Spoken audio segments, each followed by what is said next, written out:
আসসালামু আলাইকুম। ২১ সংবাদের পক্ষ থেকে সবাইকে জানাচ্ছি সাদর আমন্ত্রণ।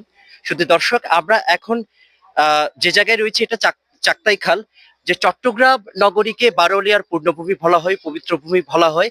এবং আমাদের মাননীয় মেয়র ডাক্তার শাহাদাত হোসেন পরিচ্ছন্ন চট্টগ্রাম নগরী উপহার দেওয়ার জন্য যে জলবদ্ধতা নিরসনের যে প্রকল্প, অসমাপ্ত প্রকল্প রয়েছেন, সে অসমাপ্ত প্রকল্পকে দ্রুত গতিতে জনগণের সুবিধার জন্য দ্রুত গতিতে কাজ চলছে। আমরা দেখতে পাচ্ছি যে চাক্তাই খালে খাল খননের কাজ চলছে। যে চাক্তাই খাল কিছুদিন আগেও, শুধু দর্শক, যে চাক্তাই খাল কিছুদিন আগেও মৃতপ্রায় ছিল, আজকে সেই চাক্তাই খালের একটা পানির ফ্লো কিন্তু আপনারা দেখতে পাচ্ছেন। তো এর সুফল জনগণের দোরগোড়ায় পৌঁছে দেওয়ার জন্য কিন্তু বর্তমান মেয়র মাননীয় ডাক্তার শাহাদাত হোসেন রাত দিন পরিশ্রম করছেন। ঠিক এর পাশাপাশি আমাদের সাধারণ জনগণের উচিত পরিষ্কার পরিচ্ছন্ন এবং জলবদ্ধতাহীন একটা নগরী উপহার দেওয়ার জন্য আমাদের সাধারণ জনগণকেও এগিয়ে আসতে হবে, আপনাকে আমাকেও এগিয়ে আসতে হবে।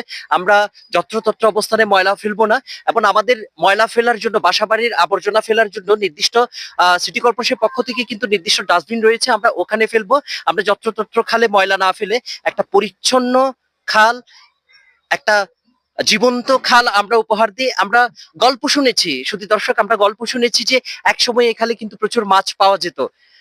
এবং আমরা শুনেছি যে আমরা আমরা আমরা ঠিক এই এই ওই জেনারেশনের মানুষ আমার সামনেই রয়েছে। আমি ওনার কাছে ফিরে যাব।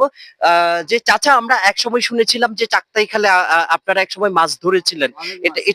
এটার কেমন ছিল কথাটা? অনেক মাছ ছিল এখানে। আচ্ছা এই হাল করার পরে মাছ চলে গেছে, আগে পরিষ্কার পানি ছিল। আচ্ছা, মাঝখানে যখন এই জলবদ্ধতা ছিল এখানে, আপনারা তো কষ্ট পেয়েছেন, তাই না? হ্যাঁ, কষ্ট হয়েছে, এখন মোটামুটি শুদ্ধ আছে। আচ্ছা, মাননীয় মেয়র ডাক্তার শাহাদাত হোসেন এখন জলবদ্ধতা নিরসনে যে খাল খননের কাজ চলছে, অসমাপ্ত কাজ রেখে যাওয়া কাজগুলোকে উনি দৌড়ে তড়িঘড়ি করে দ্রুতভাবে আপনাদের সুবিধার জন্য করছে। এটা নিয়ে আপনাদের অনুভূতি কি? এটা আমাদের জন্য ভালো, খুব সবার জন্য ভালো। পরিষ্কার যখন করে দিলে আমাকে আর কোনো কিছু থাকবে না, ময়লা আবর্জনা চলে যাবে। শুধু দর্শক, আমরা চাই, হ্যাঁ শুধু দর্শক, আমরা চাই এই কাজ যত তাড়াতাড়ি শেষ হোক, এবং জনগণের যে দুর্ভোগ সেটারও অবসান হোক।